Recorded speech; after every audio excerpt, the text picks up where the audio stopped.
Good morning बच्चों। मैं doctor Madhulika Singh उज्ज्वल। आज की जो कक्षा है उसमें हम जो पूर्व की कक्षाओं में बच्चों सार्क के बारे में पढ़ रहे थे, दक्षिण एशियाई क्षेत्रीय सहयोग संगठन के बारे में। इंग्लिश में इसका फुल फॉर्म है south Asian association for regional corporation. ये पिछली कक्षाओं में भी मैंने आपको बार बार बताया है। उसको हमने गठन, उसके उद्देश्य, उसके सिद्धांत, भारत की उसमें भूमिका आदि के बारे में पिछली कक्षाओं में हमने बात की थी, चर्चा की थी। आज की कक्षा में हम सार्क से जुड़े हुए देशों द्वारा जो परस्पर एक दूसरे के साथ जो आर्थिक सहयोग बढ़ाने हेतु एक समझौता किया गया है, उस पर चर्चा करेंगे। तो बच्चों, सार्क के सदस्य देशों ने यह अच्छी तरह से समझ लिया था कि जब तक ये देश परस्पर एक दूसरे के आर्थिक विकास में सहयोगी भागीदार नहीं बनेंगे, तब तक इस संगठन का कोई ज़्यादा औचित्य नहीं रहेगा। यह तभी प्रासंगिक रहेगा जबकि इसका जो अंतिम लक्ष्य या उद्देश्य है, वह जो इस संगठन से जुड़े हुए सदस्य देश हैं उनमें जो कम विकसित देश हैं, जिनकी अर्थव्यवस्था कमज़ोर है, पिछड़ी हुई है, उनके साथ आर्थिक क्षेत्र में विकास को बढ़ावा देने के लिए यदि समझौता करेंगे, तभी इस संगठन का कोई औचित्य, कोई प्रासंगिकता इसकी रह जाएगी। इसी को ध्यान में रखते हुए बच्चों, सार्क के सदस्य देशों ने 1995 में दक्षिण एशियाई वरीयता व्यापार समझौता, इंग्लिश में इसको कहते हैं south Asian preferential trade agreement, लागू किया। एक बार आप पुनः सुन लें। 1995 में दक्षिण एशियाई वरीयता व्यापार समझौता सार्क के सदस्य देशों ने परस्पर आर्थिक विकास को, अर्थव्यवस्था को बढ़ावा देने, उसको सुदृढ़ करने, उसको मजबूती देने के लिए लागू किया था। इस समझौते का लक्ष्य या उद्देश्य था दक्षिण एशियाई देशों में जो व्यापार संबंधी बाधाएं आ रही थी बच्चों, उनको दूर करना और सार्क के सदस्य देशों के बीच जो भी व्यापार हो रहा था उसको और अधिक उदार बनाते हुए व्यापार करना या व्यापार की व्यवस्थाएं लागू करना। इसको ध्यान में रखते हुए ही कि यदि अर्थव्यवस्था को, आर्थिक विकास को बढ़ावा देना है, अर्थव्यवस्था को मजबूत करना है, तो इसके लिए आवश्यक है कि सदस्य देशों के बीच, दक्षिणी एशिया के जो ये सदस्य देश हैं जो इस संगठन से जुड़े हुए हैं, उनको परस्पर फ्री ट्रेड अपनाना होगा। और इसी को ध्यान में रखते हुए मुक्त व्यापार क्षेत्र संधि साफ्टा 2004 में लागू की गई। SAFTA। आपका 2 नंबर का सवाल आता है, इसका फुल फॉर्म पूछते हैं परीक्षा में बच्चों, तो S for south, A for Asian, F for free, T for trade और A फॉर एग्रीमेंट। साफ्टा, दक्षिण एशियाई मुक्त व्यापार क्षेत्र A for area, sorry, A for agreement नहीं, ए फॉर एरिया, इसको 2004 को लागू किया गया। और इस प्रकार दक्षिण एशियाई इन देशों ने अपनी व्यापारिक सीमाओं को एक तरह से बच्चों खोल कर रख दिया। इसका उद्देश्य था, साफ्टा का उद्देश्य था भारत, पाकिस्तान, बांग्लादेश, श्रीलंका, नेपाल, भूटान और मालदीव्स के बीच वस्तुओं की मुफ्त आवाजाही में जो आने वाली बाधाएं हैं, जो समस्याएं हैं, उनको दूर करना और साथ ही सभी सदस्य देशों की जो अर्थव्यवस्था है उसको एक तरह से एकीकृत करना, यानी अर्थव्यवस्था में या आर्थिक क्षेत्र में सभी सदस्य देशों में समान शर्तें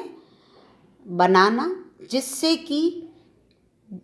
जब आपस में सदस्य देश व्यापार करें तो किसी भी प्रकार की उसमें कोई बाधा, कोई समस्या उत्पन्न न हो उन शर्तों की वजह से।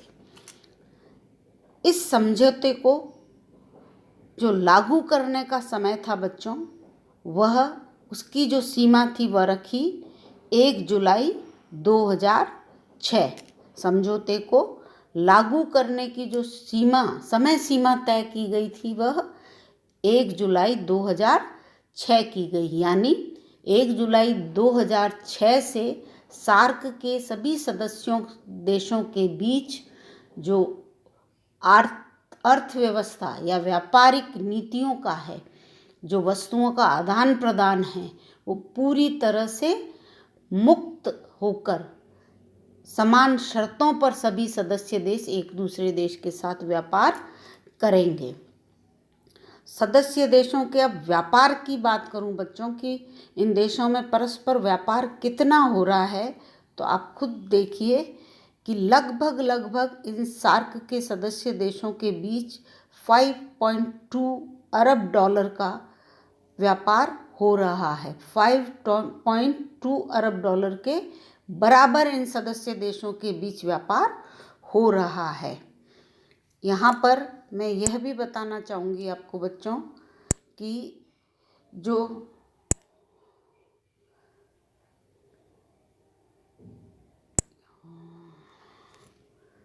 यहाँ पर मैं आपको यह भी बताना चाहूँगी बच्चों कि जो ये सदस्य देश हैं, इनमें भारत, पाकिस्तान और श्रीलंका तो 2012 तक अपने यहाँ आयात शुल्क 0 से 5% तक रखेंगे, और जो अन्य 4 सदस्य देश हैं वह उनके लिए आयात शुल्क की सीमा 2016 तय की गई है। एक बार आप पुनः सुन लीजिए कि भारत, पाकिस्तान, श्रीलंका आदि देशों ने तो जो आयात शुल्क है उसको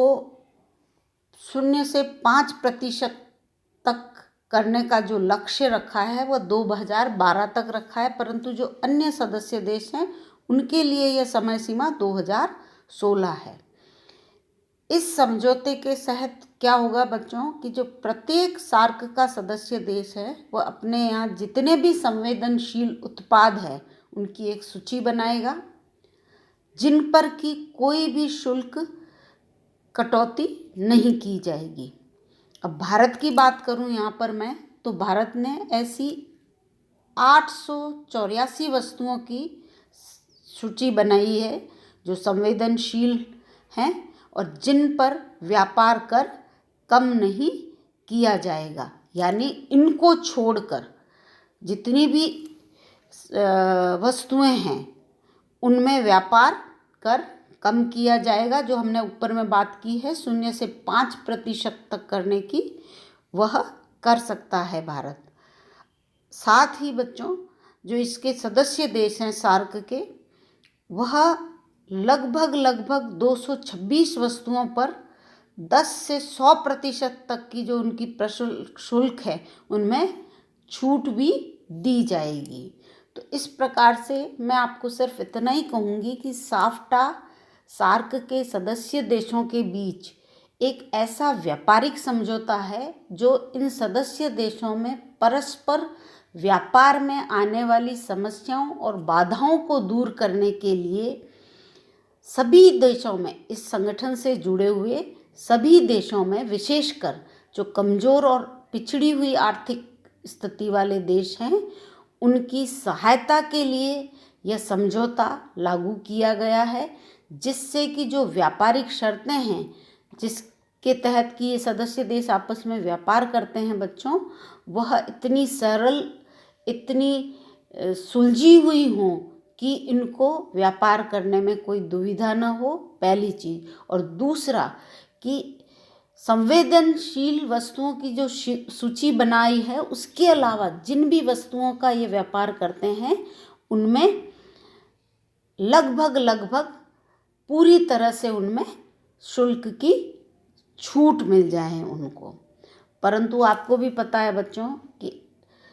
हाल के कुछ ही वर्षों में भारत और पाकिस्तान के बीच में संबंधों में काफ़ी तनाव, कड़वाहट आ गई है। इसके पीछे काफ़ी सारे घटनाएं जिम्मेदार हैं, चाहे वो पुलवामा हो, आतंकवादी हमला हो, या एक दो और गतिविधियाँ सीमा पार पाकिस्तान की जितनी भी आतंकवादी गतिविधियाँ समय समय पर होती रहती हैं वो हो। तो इसके लिए भारत ने न केवल सार्क सम्मेलन का हमने पढ़ा कि बहिष्कार किया, और उसके साथ कई सदस्य देशों ने भी उसका बहिष्कार किया, वरन भारत यहाँ पर पाकिस्तान पर दबाव बनाने के लिए एक तरह से साफ्टा से उसको अलग करने का विकल्प भी एक भारत ने सोच रखा है बच्चों। कि यदि भारत पाकिस्तान नहीं समझता है,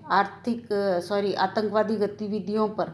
अंकुश नहीं लगाता है, उन पर नियंत्रण नहीं करता है, तो आर्थिक कार्रवाई के रूप में भारत के पास, आप कह सकते हो, अभी भी एक श्रेष्ठ विकल्प है या एक बड़ा विकल्प है कि वह उसको साफ्टा से बाहर कर दे, यानी जो ये south Asian free trade area है उससे बाहर कर दे। इससे यह होगा कि उस पर दबाव बनेगा, और पाकिस्तान की अभी जो आर्थिक स्थिति है वह हम सब समझते हैं बच्चों की काफ़ी कमज़ोर है। तो इस प्रकार से बच्चों यह साफ्टा एक ऐसा व्यापारिक समझौता है, एक आप कह सकते हो मुक्त व्यापार एरिया या क्षेत्र तय करने वाला समझौता है, जिसे 2004 में भूटान, मालदीव, नेपाल, श्रीलंका, भारत, पाकिस्तान, अफगानिस्तान और बांग्लादेश द्वारा गठित किया गया है, जो 2006 से लागू हुआ है, और जिसके तहत इन सभी सदस्य देशों के ने परस्पर एक मुक्त व्यापार की परिकल्पना की है। और समय के साथ साफ्टा में सभी सदस्य देश लगभग एक दूसरे के साथ समान व्यापारिक शर्तों पर व्यापार करने की मंशा रखते हैं, जिससे कि वह अपने अपने यहाँ पर उन व्यापारिक वस्तुओं का लेन देन कर सके जो कि आवश्यक हैं उनकी अर्थव्यवस्था को गति देने के लिए। तो थैंक यू बच्चों।